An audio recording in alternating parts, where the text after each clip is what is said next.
Kamusta po kayo? Bago po ang lahat, first things first.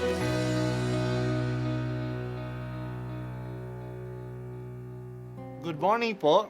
Sinisimulan po natin ngayon ang first things first. At dito po, tinatalakay natin sa unang bahagi ng umaga natin ay ang first readings na binabasa po sa banal na misa.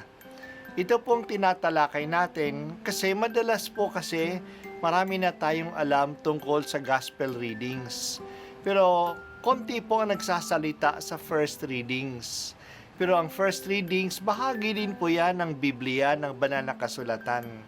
Kaya susubaybayan po natin ang mga first readings, basahin po natin at kuminsan kailangan ng basahin ng 2 o 3 beses bago maintindihan kasi hindi po tayo familiar sa mga istorya at sa mga kaisipan na tinatalakay dito.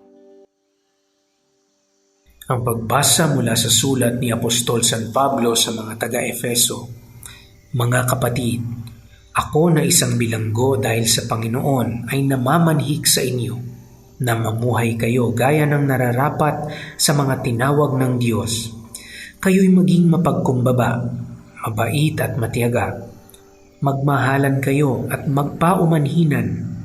Pag sumakita ninyong mapanatili ang pagkakaisang mula sa Espiritu sa pamamagitan ng buklod ng kapayapaan.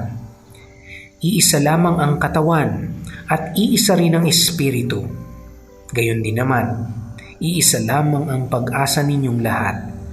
Dulot ng pagkatawag sa inyo ng Diyos, may isa lamang Panginoon, isang pananampalataya at isang binyag. Isang Diyos at Ama nating lahat. Siya'y higit sa lahat, gumagawa sa lahat, at sumasa lahat. Ang bawat isa sa atin binigyan ng tanging kaloob, ayon sa sukat na ibinigay ni Kristo. Ang iba'y ginawang apostol, ang iba'y propeta, ang iba'y tagapaghatid ng mabuting balita, ang iba'y pastor at guro. Ginawa niya ito upang ihanda sa paglilingkod ang lahat ng hinirang sa ikauunlad ng kaniyang simbahan. Sa gayon, tayong lahat ay magkakaisa sa pananampalataya at pagkakilala sa anak ng Diyos at magiging ganap ang ating pagkatao ayon sa pagiging ganap ni Kristo.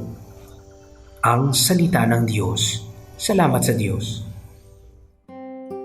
Ngayon ay kapistahan ng isang apostol at ng isang manunulat ng Ebanghelyo, isang ebanghelista, si San Mateo.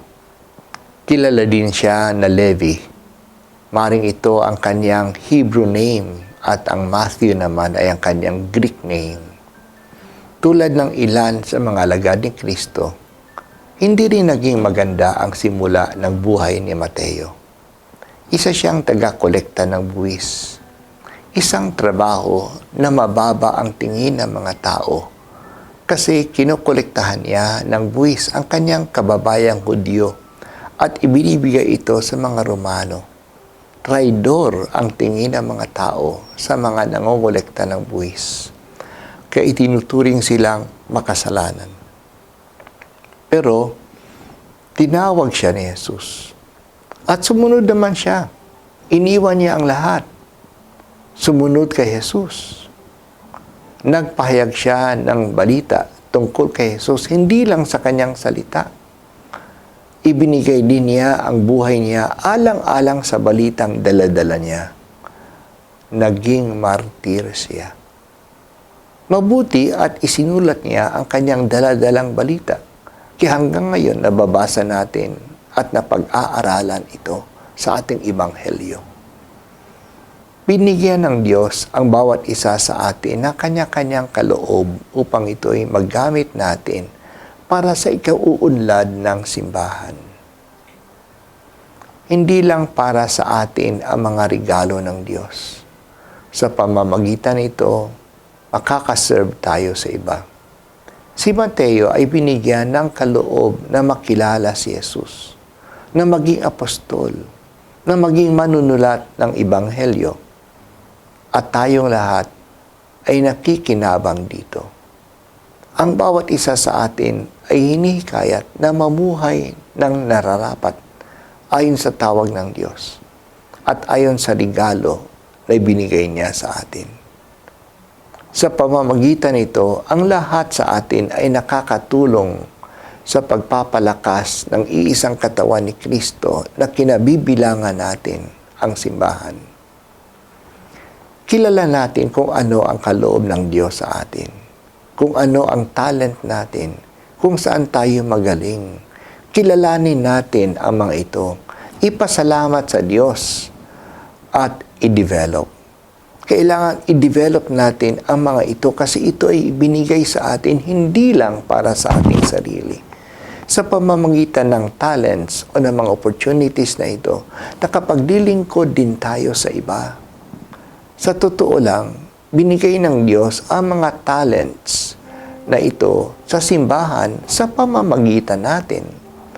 Ganoon kalaki ang tiwala ng Diyos sa atin na tayo ginagamit niya upang ipaabot sa iba ang kanyang balita, upang tulungan ang iba, upang mapabuti ang simbahan.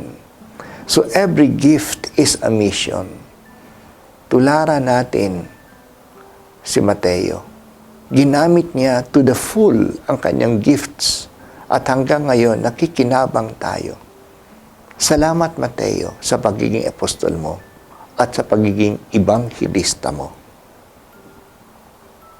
Tulungan mo kami, San Mateo, na maisabuhay ang mga aral mo sa amin sa iyong ebanghelyo upang si Kristo ay maging buhay namin.